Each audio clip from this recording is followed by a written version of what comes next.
খাৰুপিটিয়াত আটক হৈছে বুৱা চিআইডি ছাৰ। নাম কি? জিয়াৰুল ইছলাম। গাঁও ক'ত?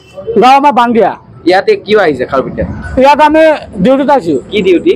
আমি চিআইডি কৰো। চিআইডি?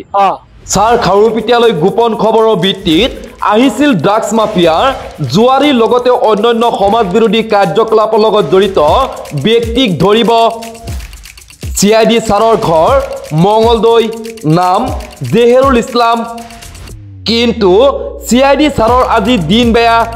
ৰাইজে চিআইডি ছাৰক আটক কৰি নাম দিলে ভুৱা চিআইডি ছাৰ। আপোনাক চিআইডি এপইন্টমেন্ট কৰি দিছে? আমাৰ ওপৰ মহলৰ পৰা দিছে। ওপৰ মহল কোনটো ওপৰ মহল? কোনটো ওপৰ মহল? আছে মানুহ আছে। এসপি নেকি ডিসি? ন আছে মানুহ। কোনে? যেতিয়া লৈ যাব আমি ওলাই দিম না মানুহ। না আপোনাক চিআইডি আপোনাক ঘোষণা কোনে কৰিছে? ঘোষণা আমাৰ ওপৰৰ পৰা কৰিছে। আমি চিও আছে। আমি ইয়াতে 2 নম্বৰ কৰিব অহা নাই। ইয়াতে ড্ৰাগছ জুৱাৰো ধৰবা কাৰণে আমি। আপুনি কোনটো বিভাগৰ মানুহ? কোনটো বিভাগৰ মানুহ? আমি কুলি আমি ড্ৰাগছ ইয়ে ব্যৱহাৰ থাকো। ড্ৰাগছৰ বিজনেছ কৰে? মই ড্ৰাগছৰ ব্যৱহাৰ নকৰো নহয়। বিজনেছ কৰে? মই কিয় ড্ৰাগছৰ ব্যৱহাৰ কৰিম? কি কৰে? মই ড্ৰাগছ কোনে বেচে এইবিলাক আমি চিৰি কৰো। ছাৰে নিজৰ পৰিচয় বুকু ফুলাই ক'ব পাৰে, মই এজন বৈধ চিআইডি। মোক ওপৰ মহলৰ পৰা এপইণ্ট দিছে। মই কোনো ড্ৰাগছ মাফিয়া নহয়, মই কোনো চোৰ নহয়, মই এজন শুদ্ধ চিআইডি ছাৰ। ছাৰে আজি স্কুটি লৈ খাৰুপিটিয়াৰ কলেজ টাৰ্ণিঙত আহিছিল বিয়লি 4 বজাত। ছাৰৰ ডিউটি ৰাতি 10 বজালৈ। ছাৰৰ আছে মাহিলী ভাল দৰমহা। কিন্তু হঠাৎ চিআইডি ছাৰৰ প্ৰকৃত চৰিত্ৰ ফাদিল হোৱাৰ পিছতেই ৰাইজে আটক কৰি বহাই থলে চিআইডি ছাৰ জেহেৰুল ইছলামক। ৰাইজৰ সন্দেহ এইজন যুৱক কোনো চিআইডি ছাৰ নহয়, কাৰণ ছাৰে এতিয়ালৈ দেখাব পৰা নাই নিজৰ আই কাৰ্ড।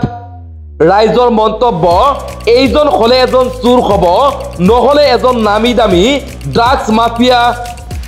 অৱশেষত ৰাইজে চিআইডি ছাৰৰ প্ৰকৃত চৰিত্ৰ উলিয়াবলৈ খবৰ দিলে ধুলা আৰক্ষীক। পৰৱৰ্তী সময়ত ধুলা আৰক্ষী উপস্থিত হৈ লৈ গ'ল ভুৱা চিআইডি ছাৰ জেহেৰুল ইছলামৰ লগতে স্কুটিৰ নম্বৰ S13P9128। এতিয়া আৰক্ষীৰ তদন্তৰ পিছতেই পোহৰলৈ আহিব চিআইডি ছাৰৰ প্ৰকৃত পৰিচয়।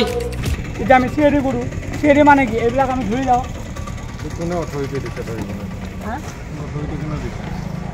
না আমি হেৰি পৰা ধৰকচোন কি হয়। কি হয় তোক অথৰিটি কোনে দিছে ধৰিবলৈ?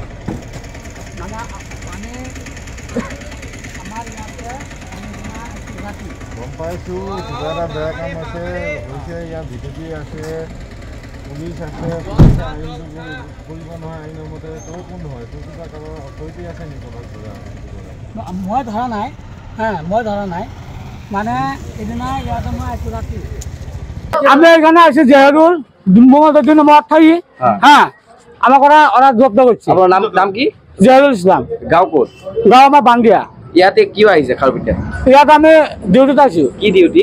আমি চিআইডি কৰো। চিআইডি? এই চিআইডি এপইন্টমেন্ট কোনে দিলে?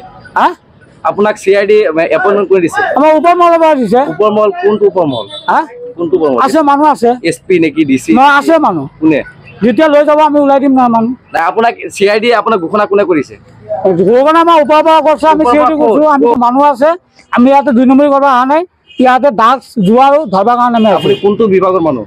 কোনটো বিভাগৰ মানুহ? আমি কুলি আমি ড্ৰাগছ ইয়ে ব্যৱহাৰ থাকো। ড্ৰাগছৰ বিজনেছ কৰে? মই ড্ৰাগছৰ ব্যৱহাৰ নকৰো নহয়। বিজনেছ কৰে? মই কিয় ড্ৰাগছৰ ব্যৱহাৰ কৰিম? কি কৰে? মই ড্ৰাগছ কোনে বেচে এইবিলাক আমি চিআইডি কৰো। আমি ড্ৰাগছ ব্যৱহাৰ নকৰো। এইবিলাক বস্তু ধৰিলে ড্ৰাগছ আৰু ধৰিলে কাক জনায়? কাক জনায়? আমি থানাত দি দিওঁ। থানাত আমি ফোন কৰি কৈ দিওঁ। থানাৰ পৰা আপোনাক পঠাইছে ড্ৰাগছ তেনেকে ধৰি দিব নেকি? ড্ৰাগছ যোৱা ইয়াতে মই নিজে দেখা পাইছো। আপোনাৰ ইফালে কোনটো থানায় পঠাইছে? কোনটো থানায় পঠাইছে আপোনাক? থানাত পৰা আমাৰ থানাত কি আৰু ইয়াতে পালে আমি ইয়াত ধুলা থানাত ফোন কৰি দিম। যোৱাবাৰ আহি লৈ যাব। আপোনাক তেনেকে দিছে? তেনেকে আপোনাক পঠাইছে মানে? পঠাই আৰু কি? আমাকতো থানাৰ পৰা ডাইৰেক্ট পঠাই দিয়া নাই না। আপুনি এই মিছন কেইটা সাকসেস কৰিছে? এনেকুৱা মই 3টা কৰিছো। আপোনাক কিবা দৰমহা দিয়ে নেকি? দৰমহা দিয়ে নেকি? আমাৰ এইটো দৰমহা আছে। আমি আসামত ধৰি দিলে আমাৰ কমিশ্যন আছে। আপোনাক কিবা ওপৰ মহলৰ পৰা আইডেন্টি কাৰ্ড তেনেকুৱা দিছে নেকি? কিবা আই কাৰ্ড বা আইডেন্টি কাৰ্ড দিছে নেকি? আমাৰ আছে, ডকুমেণ্টছ আছে। আমি ডকুমেণ্টছ আহি দিম। ক'ত ডকুমেণ্টছ ক'ত? আনা নাই লগত আছে তাতে। আপুনি অকলে আহিছে আমাক তাৰমানে আজি 15 দিন মান আগত আমাৰ লগৰ দোকানদাৰ এজনৰ দোকান হেৰাইছে তাৰপিছত আমি 4-5 দিন পিছৰ পৰা এইজন ল'ৰাক ইয়াত বাইকখন থৈ ইয়াৰে ঘূৰি ফুৰে আমাৰ এটা সন্দেহ হ'ল যে আমাৰ যেহেতু দোকান এখন চুৰি হৈছে এই অচিনাকি মানুহ ইয়াতে আমি তাক সোধপোছ কৰাৰ পিছত তেওঁ ক'লে মই চিআইডি মই চেণ্ট্ৰেলত চাকৰি কৰোঁ 93,000 মোৰ চেলাৰী তাৰপিছত ইয়াক আজি আকৌ সোধা হৈছে ডেইলি আহে ইয়াতে কি কাম কৰা কয় চিআইডি আৰু চিআইডি আই কাৰ্ডখন লাগে আই কাৰ্ডখন বিচৰাত ই উত্তেজিত হৈ গ'ল কাজিয়াৰ নিচিনা হৈ গ'ল বৰ্তমান তাৰপিছত আমি ক'লো যে আমাৰ কাজিয়াৰ এতিয়া দৰকাৰ নাই ভাই তুমি চিআইডি কোনটো চিআইডি সেইটো মোক পৰিচয় দিলোঁ তাৰপিছত ই উত্তেজিত উল্টা পুল্টা বকি আছে মই বৰজংগলৰ চিআইডি এছপিয়ে দিছে মোক ডিচিয়ে দিছে অচিয়ে দিছে নানান আবল তাবল বকি আছে আমাৰ কথা হ'ল আমি এটাই অনুৰোধ জনাওঁ আমাৰ একদম স্পষ্ট সন্দেহ হৈছে ই হয় নিজে ড্ৰাগছ বেপাৰী আৰু নহ'লে ই চুৰ এটা সেইকাৰণে আমাৰ সন্দেহ হৈছে সেইকাৰণে তাক আবদ্ধ কৰিছোঁ যদি এইটো লাইনত আছে আৰু যদি তেওঁ চিআইডিত কাম কৰে তাৰ আই কাৰ্ডখন পৰিচয় পত্ৰখিনি আমাক দেখাই ল'ব আৰু আমি প্ৰশাসন এটাই অনুৰোধ জনাওঁ এই বস্তুখিনি যাতে উচিত তদন্ত কৰি ইয়াৰ উচিত